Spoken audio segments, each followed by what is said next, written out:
bonjour à tous. Je suis désolée, on va commencer tout de suite parce qu'on n'a que 50 minutes, donc autant en profiter au maximum. Je m'appelle Michèle Goossens, pour certains me connaissent déjà. Je suis praticienne en Feng Shui occidental et je vais vous parler aujourd'hui de ma longue histoire d'amour avec le Feng Shui, puisqu'elle date de 1998. Voilà. Aujourd'hui, je vais parler dans cette mini-conférence, mini-atelier, parce que je vais essayer d'être le plus pratique possible pour que vous puissiez retourner avec des infos que vous allez pouvoir utiliser directement. Donc, je vais vous parler des 3 étapes préliminaires pour appliquer le Feng Shui de manière efficace chez soi, comment repérer la zone amour de son lieu de vie, puisque le thème d'aujourd'hui, c'est s'ouvrir à l'amour avec le Feng Shui occidental. Et puis, je vais vous donner la clé qui vous manque pour bien harmoniser votre zone amour. Voilà. Alors, est-ce que vous connaissez le Feng Shui? Oui? Oui? Est-ce qu'il y a quelqu'un qui peut me dire qu'est-ce que c'est que le Feng Shui? Par la famille des maisons. Dans une maison, Voilà. on harmonise en fonction des couleurs, des matières, de tout ça. Voilà. Pour que l'énergie circule bien et qu'on s'y sente. Voilà, tout à fait. C'est l'harmonisation de son lieu de vie en lien, attention, je précise, avec soi. Parce que le Feng Shui, ce n'est pas du clé sur porte. Donc, lire un livre et puis aller placer la représentation du prince charmant dans sa zone amour ou une fontaine en zone abondance, ça ne fonctionnera pas longtemps. Et tantôt, je posais des questions aux personnes qui passaient à mon stand et je leur disais, il y a une personne qui me disait, mais oui, mais moi je pratique le Feng Shui, puis je dis, et alors ça va? Oui, je me sens mieux chez moi, mais je ne vois pas les choses arriver. Pourquoi? Parce que bien souvent, on fait du clé sur porte. Alors, la première étape, et je suis désolée pour vous, la première étape pour permettre à l'énergie de bien circuler, puisque un des fondements principaux du Feng Shui, c'est la circulation de l'énergie, mais je vous expliquerai après pourquoi moi je vais beaucoup plus loin que la circulation d'énergie, on le verra juste après, mais c'est trier, ranger, nettoyer. Pourquoi? Parce que dans un lieu où il y a la place et où l'énergie circule bien, eh bien, les choses bougent. Voilà. Et pourquoi trier? Trier ne veut pas dire jeter. Trier peut dire vendre, donner, tout simplement parce que lorsque vous donnez des choses, lorsque vous vous en débarrassez, si elles sont cassées, bien sûr, il faut s'en débarrasser, eh bien, vous faites de la place pour que de nouvelles choses puissent arriver dans votre vie. Et de nombreuses personnes qui ont simplement procédé à la première étape sur leur lieu de vie ont rencontré, je ne vais pas dire le prince charmant, mais une personne avec qui partager leur vie. Alors, le thème de cette conférence, ce n'est pas uniquement rencontrer le prince charmant, parce qu'on peut déjà l'avoir rencontré, déjà vivre en couple, mais est-ce que la relation est réellement harmonieuse? Donc ici, le but, c'est de rendre aussi la relation harmonieuse. Alors, voici une petite anecdote que je vais vous raconter avant de débuter. C'est que je pratiquais une expertise, en fait, je me rends au domicile des personnes sur leur demande pour harmoniser leur lieu de vie. Et donc, j'arrive dans un domicile.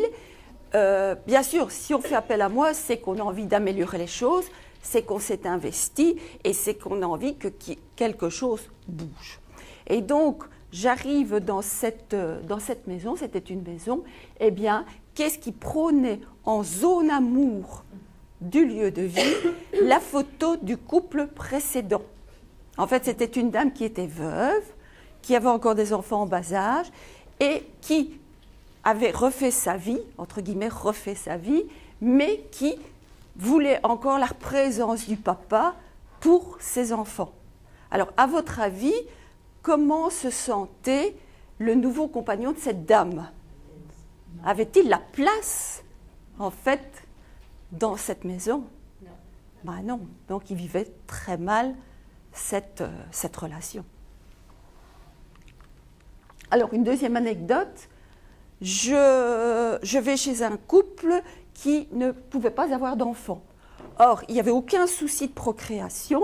Le monsieur avait déjà un fils d'une première union. La dame, on avait fait tous les examens, il n'y avait aucun souci. Elle avait fait des fécondations in vitro et ça n'avait pas fonctionné non plus. Et donc, bien souvent, quand je vais comme ça au domicile des personnes, bien, c'est les personnes qui me disent ce qui se passe chez elles. Et c'est elles qui sortent la problématique. Et donc, à un moment, cette dame me dit, quand on se dirigeait vers la chambre, ben, vous savez, moi, je n'ai pas l'impression d'être chez moi ici. Quand je suis dans la chambre, bien, en fait, je ne suis pas l'épouse de mon mari. Parce que la chambre, elle n'a pas bougé depuis la précédente relation. Elle est toujours en l'état. Donc, de nouveau, ben, cette dame, elle n'avait pas sa place là. Et le fait simplement de retravailler cette chambre, de la transformer, de changer, parce qu'il y a une chose aussi, il y a des éléments qui absorbent, donc on dit yin, donc tout ce qui est matelas, oreiller, couverture, housse de couette, tout ça c'est yin, et donc ça absorbe l'énergie de la relation précédente. Et donc quand elle était dans cette chambre, ben, elle n'avait pas l'impression d'y avoir sa place. Et donc il a suffi simplement de transformer cette chambre pour que ces personnes deviennent des heureux parents. Voilà. Alors, maintenant voyons un petit peu, que vous soyez en couple ou à la recherche d'un partenaire, est-ce que votre partenaire a sa place dans la chambre? Donc, un des éléments de la chambre, eh bien, c'est que souvent, on y possède un placard, un dressing ou une garde-robe. Eh bien, si vous êtes seul, parce que je vais donner les différentes possibilités, aussi bien pour les personnes qui sont seules que pour les personnes qui sont en couple, eh bien, si vous êtes seul et que vous voulez rencontrer un partenaire de vie, eh bien, que faut-il faire? Il faut laisser la place au partenaire qui va arriver. Donc, qu'est-ce qu'il faut faire? Laisser la place vide. Alors, dans une garde-robe, dans un dressing, il y a un côté yin et il y a un côté yang. Donc, le côté yin, vous savez ce que c'est? C'est le côté féminin. Le côté féminin sur votre corps, parce que en tant qu'être humain, qu'on soit un homme ou une femme, on a les deux polarités en nous. Donc, si vous êtes une femme, normalement, vous aurez une tendance plus yin, et si vous êtes un homme, vous aurez une tendance plus yang. Mais il y a des femmes qui auront une tendance un peu plus yang, et en général, elles rencontreront un homme qui a une tendance un peu plus yin, pour justement fusionner les polarités. Donc ici, si vous êtes une femme, eh bien, vous allez aménager le côté yin de votre garde-robe. Donc, quand vous ouvrez votre garde-robe ou votre dressing, c'est le côté gauche. Par contre, si vous êtes un homme et que vous êtes à la recherche d'une compagne ou d'un compagnon, eh bien, vous allez laisser la place yin libre. Voilà. Donc, important de laisser la place à l'autre. Si tous vos placards sont bourrés, qu'il n'y a pas de place pour l'autre, comment voulez-vous qu'il arrive? Hein? Alors, par contre, dans le lit, hein, une autre anecdote que je n'ai pas notée ici dans le PowerPoint, mais je pense, je vais dans une maison où cette maison, le couple était séparé, mais cette maison, en fait, était en deux parties. Il faut toujours se méfier des maisons où il y a deux portes comme ça. Et donc, le monsieur habitait une partie de la maison. En fait, c'était une ancienne maison avec un magasin. Et donc, lui, il avait aménagé le magasin et la partie arrière en lieu de vie. Et son ex-épouse était restée du côté privé, hein, avec ses 3 filles. Et donc, j'arrive là et je faisais l'expertise de la maison de la dame, de la partie de la dame. Et j'arrive dans la chambre de la dame. Il y avait toujours un lit de 2 personnes, mais en fait, il n'y avait qu'une moitié de matelas. Donc, il y avait le demi-matelas du côté gauche. Puis, je lui dis, mais où est le Ah, ben l'autre partie, elle est dans la chambre de mon ex-époux. Et donc, son mari a bien voulu aussi qu'on visite l'autre partie. Et donc, dans l'autre partie, eh bien, dans la chambre, du côté droit, il y avait le demi-matelas. Donc, en réalité, ils n'étaient pas du tout séparés. Hein. Comment voulez-vous reformer un couple si vous êtes toujours en couple avec une personne. Hein? Voilà. Donc, sur ce que j'ai ajouté, donc, quand vous êtes dans votre lit, hein, si vous êtes à la recherche d'un partenaire, eh bien, là, vous êtes de l'autre côté. Quand vous êtes couché, si vous êtes yin, donc féminine, vous devez laisser la place au côté masculin qui est à votre droite. Par contre, si vous êtes yang, vous allez laisser le côté gauche libre. Hein. Bien sûr, dans cette chambre, si elle est vide, il faudra toujours quand même 2 oreillers. Il faut que l'autre puisse se coucher lorsqu'il arrivera. Par contre, si vous êtes en couple, eh bien, il faut que dans la pièce, dans la chambre, tout soit bien réparti, que chacun ait sa place. J'ai eu le cas chez un couple où, la dame avait toute la place dans le placard de la chambre et le monsieur, il avait son placard dans une chambre bien plus loin. Et puis, en fait, c'était une dame qui participait à mes cours et donc, elle a la prise de conscience, hop, elle ramène les vêtements de son mari et qu'est-ce qu'elle fait? Inconsciemment ou par hasard, alors qu'il n'y a jamais de hasard, elle met les vêtements de son époux du côté yin. Donc, qui est-ce qui avait le contrôle dans le couple? C'était la dame. Voilà. Voilà. Alors, ici, je vais vous parler de la 2e étape. Donc, quand vous avez trié, rangé et nettoyé, eh bien, vous nettoyez physiquement votre lieu de vie. Eh bien, maintenant, il va falloir le nettoyer énergétiquement. Donc, hein, subtilement, si vous voulez. Et donc, ça, c'est une technique toute simple, procéder étape par étape. Hein. Et donc, j'ai écrit un livre là-dessus, sur les différentes étapes de l'assainissement du lieu de vie, avec les bonnes huiles essentielles à diffuser, les encens. Mais aujourd'hui, puisqu'on est au salon, vous pouvez le télécharger gratuitement. Donc, il est en vente sur Amazon, je le vends aussi, normalement il est en vente sur Amazon 19,90 €. Ici, je le vends au salon 17 €, mais vous pouvez l'obtenir gratuitement en le téléchargeant sur ce lien. Si vous n'avez pas de quoi noter, si vous voulez, vous venez sur mon stand après la conférence et je prendrai vos coordonnées, je vous l'enverrai directement. Voilà. Et ici, il y a une étape en fait, parce que comme je disais, on ne fait pas du feng shui clé sur porte. Et bien souvent, quand on lit un livre, on nous donne des recettes, entre guillemets, magiques. Et donc, on va aller déposer une symbolique et puis on va attendre que ça se passe. Et bien souvent, ça ne se passe pas. Pourquoi? Parce qu'on n'a pas lu ce qui se passait sur nos murs. En fait, notre maison est une sorte de cartographie de notre inconscient. Tout est inscrit sur nos murs. Ça veut dire qu'on ne choisit pas une maison par hasard. Alors, parfois, des personnes me disent « Oui, mais je l'ai héritée, donc j'étais obligée. » Non, mais c'était la seule qui me convenait dans les prix. Eh bien, je vous dis, il n'y a jamais de hasard. Si cette maison, elle arrive à vous, c'est qu'elle a quelque chose à vous faire comprendre, une leçon de vie à avoir. Et donc, tout est inscrit sur les murs, mais tout ce que vous allez installer aussi est inscrit. Donc, pas uniquement les symboliques, les couleurs, mais aussi l'orientation cardinale de la porte d'entrée, la situation de la chambre, puisqu'aujourd'hui on parle de l'amour, donc qui est relié bien sûr à l'amour, le bureau, qui est lié en fait à la vie professionnelle, le salon, qui est lié en fait à la vie sociale, hein, la vie qu'on entretient avec nos amis, nos voisins, toutes les relations, toutes les personnes qu'on croise. Et puis, la cuisine, en fait, qui a un lien avec notre santé, et notre salle de bain, qui est en fait l'image de nous-mêmes, comment nous nous aimons.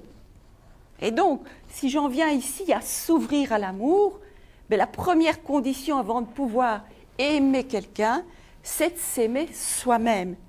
Allez voir un petit peu ce qui se passe avant d'aller voir ce qui se passe dans votre couple ou dans votre futur couple, dans la chambre, allez voir dans la salle de bain. Comment est votre salle de bain? Elle est l'image de vous. Donc, comme je vous l'ai dit, c'est qu'à chaque objet que vous installez, à votre maison, à toutes les personnes que vous croisez, à votre voiture que vous utilisez, eh bien, des fils invisibles vous relient à tout cela. Hein? Et donc, plus vous possédez d'objets, plus vous avez des fils. Et quand il y a trop de fils, eh bien, les fils s'en mêlent. Alors, ça ne veut pas dire que chez soi, il ne faut rien du tout et la décoration zen. Parce que la décoration zen, le vide, c'est le manque d'information. Donc, nous avons besoin d'information. Voilà. Alors, comme je vous ai dit, la troisième étape, décoder ce que l'on a installé sur ces murs, les messages de notre lieu de vie. Alors, bien souvent, on est tenté de mettre la représentation d'un couple quand on est à la recherche d'un partenaire ou quand on est en couple aussi. Alors, ce n'est pas tout à fait la même symbolique parce que quand je vais au domicile des personnes, bien sûr, je ne fais pas des photos parce qu'il y a quand même une certaine éthique, il y a le respect de la vie privée des personnes. Mais l'image que j'ai trouvée, c'est celle-là.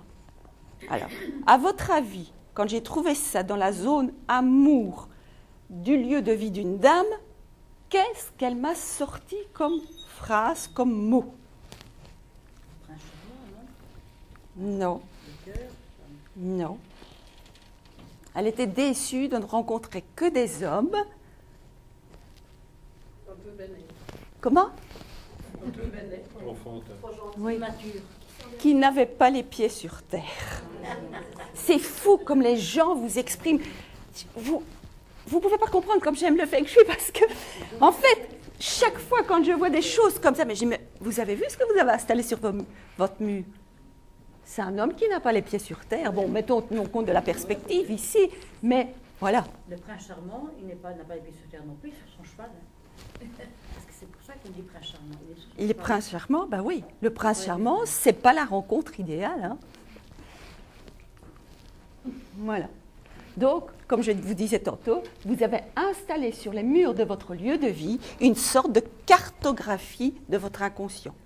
Et donc, quand vous avez des freins, quand vous vivez des freins, quand il y a des choses qui se passent mal dans votre vie, allez voir ce que vous avez installé sur vos murs. Et vous allez avoir, en fait, l'information. Alors attention, parce que notre mental, parfois, il nous joue des tours. Hein.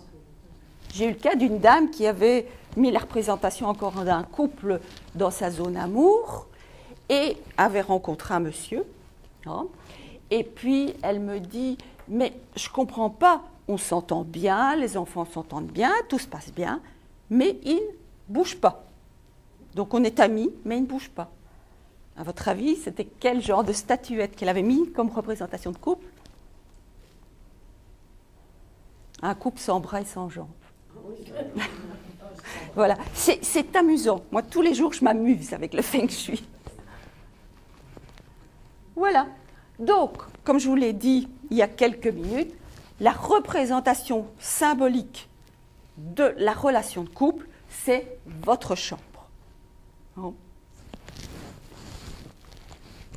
Alors, nous avons donc, ici, il faut que je fasse une petite marche arrière et que je vous explique qu'il y a deux écoles principales en feng shui. L'école de la boussole et l'école de la forme. Est-ce que vous connaissez? Non? En fait, je dois vous dire aussi que les Chinois n'ont rien inventé. Ce sont les Indiens. Ça ne s'appelait pas Feng Shui, mais Vastu Shastra. En fait, le Vastu Shastra est encore beaucoup plus ancien que le Feng Shui et c'est l'ancêtre du Feng Shui. Les Chinois sont allés en Inde, ont ramené le Feng Shui et l'ont adapté à leur mentalité et à leurs croyances. Depuis toujours les idées des autres. Et les Européens sont allés en Inde, ont ramené le Feng Shui, et le Vastu, pardon, et devinez qu'est-ce que c'est? C'est en fait la géobiologie. Donc les Européens l'ont adapté en fait aussi à leurs croyances et à leur mentalité. Donc je reviens au Feng Shui où il y a deux écoles, l'école de la forme et l'école de la boussole. Eh bien, c'est simplement dans la différence uniquement, c'est dans le placement du bagua. Qu'est-ce que c'est que le bagua? Le bagua, c'est une sorte de carte symbolique que vous déposez sur le plan de votre habitation. Alors, votre maison n'est pas spécialement carrée, mais en fait, vous devez sectionner votre maison en 9 zones. Donc, vous prenez la longueur et la largeur, vous divisez par 3, vous reliez et vous obtenez 9 zones. Et donc, ça, c'est le bagua. Alors, le bagua de l'école de la boussole va se placer par rapport aux orientations cardinales. Ce qui veut dire que, en feng shui de la boussole, la zone réputation, donc la zone qui est juste là en haut, sera toujours au sud. Et la zone carrière sera toujours au nord. En feng shui occidental, on va beaucoup plus loin. Et c'est pour ça que je vous ai parlé du feng shui, du Vastu Shastra, et que je vous ai dit tantôt, tout au début, attention, on va plus loin qu'une circulation d'énergie. Nous autres, on va dans la qualité d'énergie. Donc, l'énergie peut être trop rapide, trop lente et équilibrée, mais il y a aussi différents niveaux vibratoires. Donc, ce qui veut dire qu'en plaçant le bagua par rapport à sa porte d'entrée, la porte d'entrée, si elle se situe au milieu, parce qu'elle pourra se trouver en aide extérieure ou en connaissance, eh bien, elle aura différentes qualités. Votre porte d'entrée, elle sera peut-être au nord, elle sera peut-être au sud, elle sera peut-être à l'est, et elle sera peut-être à l'ouest. Et ça va donner des informations parce que l'énergie qui entre à votre porte d'entrée principale, c'est là où il en entre le plus. Il y en aura qui rentreront par les fenêtres, mais la majorité de l'énergie, c'est 70% de l'énergie rentre par la porte d'entrée principale. Et là, ça va donner le ton de la maison.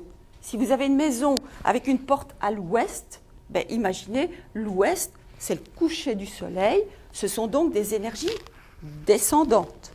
Donc il va falloir, une maison comme ça, il va falloir la dynamiser. Par contre, si vous avez une orientation est, c'est beaucoup plus tonique. Peut-être qu'en excès, l'est, ça va être de l'instabilité. Donc c'est une maison qu'il va falloir ancrer. Voilà. Donc ça nous donne l'idée du bagua général de la maison. Et donc là, vous allez pouvoir situer dans quelle zone du bagua se trouve votre chambre. Et donc, ça ne veut pas dire qu'absolument la chambre doit se trouver dans la zone amour. Mais ça veut dire que vous allez avoir différentes recherches de qualité d'amour. Quelqu'un qui va avoir sa chambre en zone amour du bagua général de la maison va rechercher une qualité d'amour. Quelqu'un qui aura sa chambre en zone réputation, par exemple, eh bien, c'est « je suis en couple », mais c'est aussi pour montrer aux yeux des autres, j'ai besoin de montrer que je suis en couple. Si ma chambre est en zone connaissance, eh bien, c'est parce que j'ai envie d'approfondir la connaissance de mon couple, d'aller beaucoup plus loin, d'aller vers un couple qui est plutôt tourné vers la spiritualité, vers le développement personnel. Donc là, attention, le bagua général ne donne que des informations. Et puis, vous allez refaire un bagua de votre chambre. Donc, vous allez vous placer par rapport à la porte d'entrée et vous allez situer la zone amour. Et donc, c'est dans cette zone amour-là qui est reliée en fait à la relation de couple. Parce que votre zone amour de votre bureau, elle sera peut-être liée à votre clientèle si vous êtes indépendant. La zone amour de votre living, de votre salon, sera plutôt liée à la vie sociale. On a des relations aussi amoureuses, amicales avec d'autres personnes. Donc, si vous êtes à la recherche d'un partenaire, si vous êtes en couple, eh bien, vous allez vérifier la zone amour de votre chambre. Et qu'est-ce que vous y avez installé pour l'instant? La représentation d'une femme seule, par exemple, si vous êtes seul. La représentation d'un couple sans bras et sans jambes, même si vous êtes en couple et vous avez l'impression que les choses ne bougent pas. Voilà. Alors oui, une chose aussi, j'ai un site internet et donc j'entretiens une actualité. Donc normalement, les personnes qui sont inscrites reçoivent tous les mois une newsletter. Mais je mets toutes les informations sur mon site. Donc, si vous ne savez pas comment tracer le bagua de votre lieu de vie, vous allez sur mon site. Je vais vous donner un petit flyer tantôt et vous aurez les coordonnées de mon site. Vous allez sur Actualité et vous avez comment tracer le bagua de son lieu de vie en moins de 5 minutes. Vous avez aussi un autre article pour comment vérifier les orientations cardinales chez soi.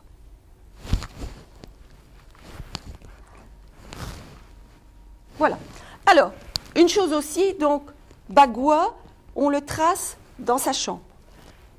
Image du couple. Image de soi, salle de bain. Donc, on le trace aussi. La troisième pièce liée à la relation amoureuse, et elle est importante, cette pièce, pour tout, que ce soit professionnel, projet, enfant, c'est le hall d'entrée. Le hall d'entrée, c'est en fait le sas entre notre vie publique et notre intimité. Donc, posséder un hall d'entrée, il y a des personnes qui n'iront pas plus loin chez vous que dans le hall d'entrée, parce qu'elles n'ont pas de relation intime avec vous, je veux dire intime, amicale, familiale, etc. Et il y en a d'autres que vous allez laisser aller plus loin dans votre lieu de vie. Donc le hall d'entrée, en fait, c'est aussi la représentation de qu'est-ce que vous donnez comme image. Hein, c'est votre réputation. Il est entièrement réputation, le hall d'entrée. Donc on ne trace pas de Bagua dans le hall d'entrée. Uniquement réputation. Donc l'élément à éviter dans le hall d'entrée, c'est de l'eau. Hein, parce que là, ça peut être des conflits judiciaires, des problèmes, etc. Dans votre hall d'entrée, n'y dévoilez pas, puisque tout le monde n'a pas droit à votre intimité, toute votre intimité. Imaginez, et ça c'est vraiment concret, quelqu'un qui vient malhonnêtement, entre guillemets, chez vous, il pénètre dans le hall d'entrée, il vient vous vendre quelque chose, il vient démarcher, il ne doit pas savoir quelle est votre religion, le nombre d'enfants que vous avez, si vous vivez en couple. Donc, uniquement dans le hall d'entrée, des symboliques universelles qui n'informent pas sur votre intimité. Alors, une chose dont on ne parle uniquement que dans le Feng Shui occidental, c'est que, en fait, on a toujours, quand on veut améliorer ses relations amoureuses ou amicales, tendance à n'harmoniser que sa zone amour. Eh bien, c'est faux. Pourquoi? Parce que vous allez déséquilibrer tout votre Bagua. En Feng Shui occidental, il y a les axes du Tao. Ça veut dire que votre zone amour, elle est influencée aussi par votre zone connaissance. Donc, mettre la représentation, la symbolique d'un couple dans sa zone amour, eh bien, on peut quelquefois tout contredire dans sa zone connaissance. Et alors là, je vais vous donner un exemple. Imaginez, je suis en couple. Si je ne me connais pas bien moi-même, comme j'ai dit au début, ou si je ne connais pas bien mon couple, donc connaissance, comment puis-je réussir ma vie de couple? Donc, la zone harmonisée également, c'est votre zone connaissance. C'est la zone du savoir, la zone connaissance.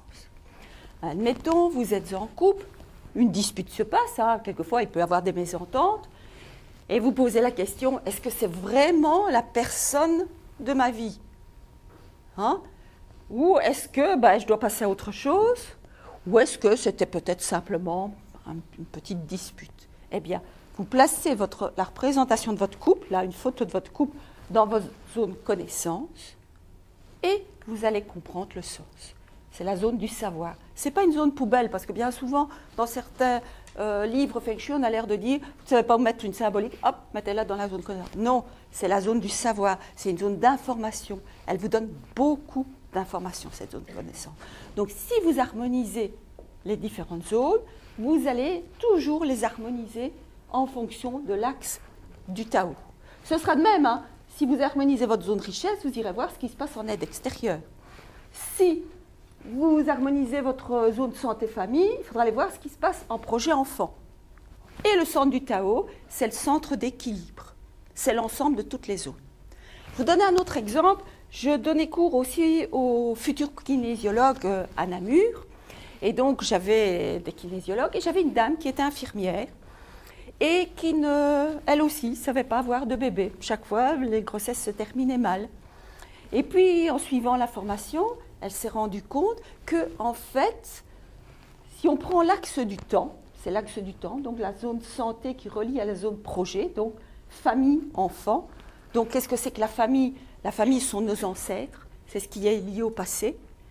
Et la zone projet, c'est la zone du futur, ce sont aussi nos enfants.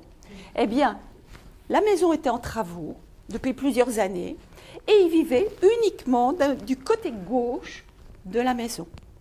Donc, il vivait du côté du passé, mais pas du côté droit. Et donc, si vous allez voir les témoignages sur mon site aussi, vous pouvez en profiter, vous verrez le témoignage de cette dame qui explique, et maintenant il y a déjà quelques années, parce que maintenant ils ont déjà plusieurs enfants, que, en fait, simplement en prenant conscience qu'il fallait terminer les travaux du côté de la zone projet enfant et du côté droit de la maison, eh bien, voilà, le petit troglodyte, comme elle dit dans le témoignage, est arrivé. Vous voyez que parfois, il faut se rendre compte que le feng shui, ce n'est pas simplement poser comme ça des symboliques qui attendent le prince charmant, la richesse, etc. C'est ressentir beaucoup le bien-être. C'est du bien-être, mais ce n'est pas uniquement du bien-être. Quand les personnes me disent « je suis bien chez moi », mais est-ce que les choses évoluent? Ben, elles me disent non. Donc, parfois, notre mental, il nous joue des tours aussi. On préfère dire qu'on est bien dans ce qu'on a, parce qu'on est toujours bien dans ce qu'on connaît. Mais quelquefois, l'avenir, il fait peur. Mais comme j'ai eu une de mes élèves il y a 2-3 jours qui a dit, et je l'ai noté tellement c'est une citation qui est formidable, si Cendrillon avait fait marche arrière, elle ne serait pas devenue princesse pour récupérer sa chaussure. Donc quelquefois le futur il fait peur et on préfère dire qu'on est bien dans la situation où on est de peur de ce qui va arriver parce que le bonheur il fait peur. Bien souvent, les gens, ils ont plus peur de réussir que de vivre ce qu'ils vivent. Et donc, le feng shui, c'est aussi une remise en question et une prise de conscience. Donc, c'est pour ça que je dis, si vous n'êtes pas prêt à vous investir, ne le faites pas. Ne faites pas appel à praticien, ne dites pas je vais harmoniser mon lieu de vie. C'est un investissement. Et c'est un investissement qui est continuel. C'est ça. Le feng shui, ce n'est pas une fois pour toutes, j'installe les symboliques et dans 20 ans, je suis encore comme ça. Votre vie, elle évolue et vous devez évoluer. Les symboliques que vous placez dans votre lieu de vie, elles doivent évoluer. Ça ne veut pas dire que vous devez remplacer la décoration tous les 6 mois, mais faire bouger les choses. Voilà, l'axe d'ancrage. Voilà. Et donc, comme je disais, j'avais un petit peu devancé, qu'est-ce que vous avez aussi installé dans votre zone connaissance? Est-ce que c'est quelque chose qui va freiner justement vos relations amoureuses ou amicales?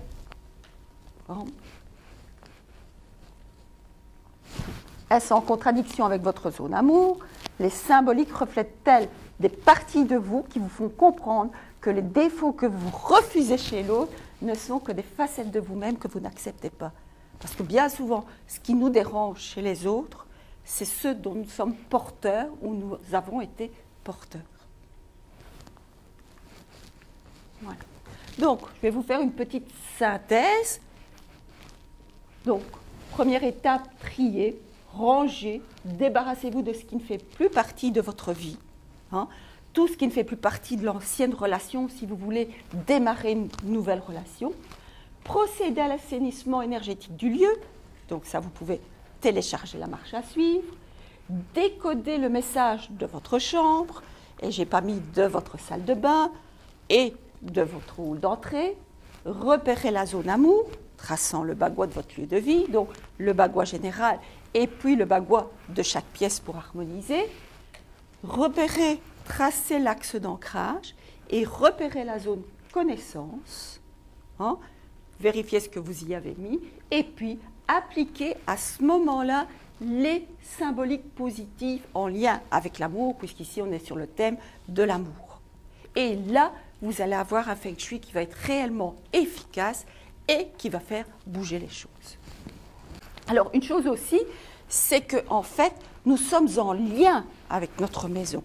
Notre maison, un peu, c'est comme un corps supplémentaire qui nous entoure. Je suis ici maintenant avec vous, mais ma maison, elle m'influence, même ici. Donc, en fait, si votre taux de vitalité n'est pas bon, vous allez faire baisser le taux de vitalité, le taux vibratoire de votre lieu de vie. Et si le taux vibratoire de votre maison n'est pas bon, ça va faire baisser, comme j'ai dit, votre taux de vitalité aussi. Donc, on est toujours en symbiose et en adéquation. Donc, pour moi, l'idéal, c'est de travailler sur les deux, et sur notre corps, et sur notre maison. Et c'est pour ça qu'il y a quelques années, parce que je suis formatrice en marketing, en technique de vente, et je donne cours à des futurs vendeurs et à des futurs chefs d'entreprise. Et un jour, on m'a demandé de faire une formation, parce que j'avais une formation de base en relooking.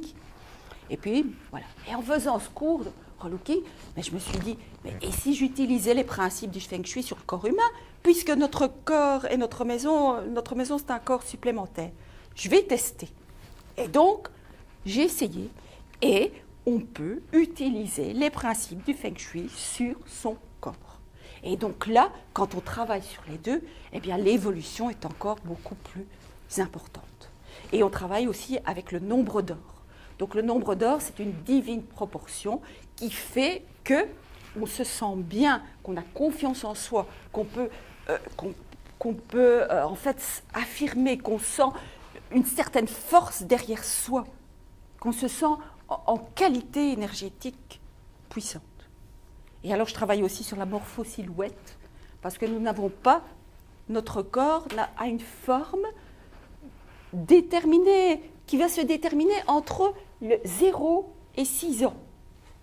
En fait, nous sommes tous des personnes, nous sommes tous parfaits dans notre imperfection.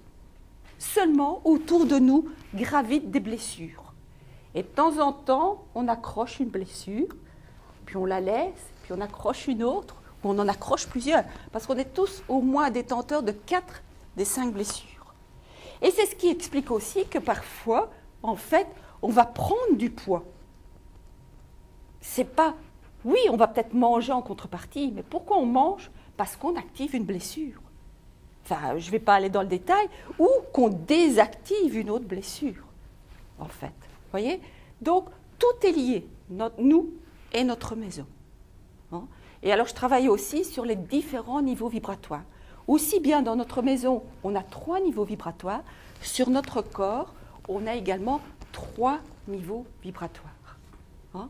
Et donc, ce qui fait que vous pouvez avoir la maison la plus feng shui possible, si vous n'êtes pas crédible par vous, quand vous êtes en face des personnes, eh bien, il va y avoir déséquilibre entre vous et votre maison.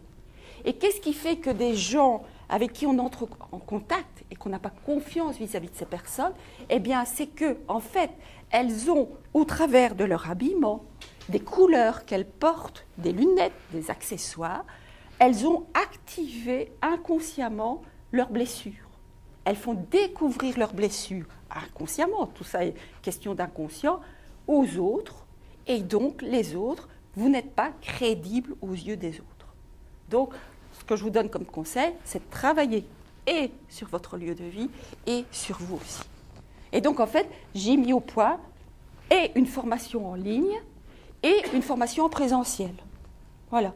Où, justement, pour la formation en ligne, on travaille 100 jours. C'est un défi de 100 jours où on a 4 pas à faire dans son lieu de vie, donc les 4 étapes dont j'ai parlé, et 6 portes à franchir pour soi-même. Et donc, c'est en fait s'ouvrir à l'amour en décodant les messages de son lieu de vie et de son corps. Voilà. Donc, j'ai vu que c'était devenu orange. On m'a dit que quand c'est devenu orange, il ne reste que 5 minutes. Voilà tout le descriptif de la formation en ligne et de la formation en présentiel. La formation en présentiel, il y en aura une qui se fera au mois de...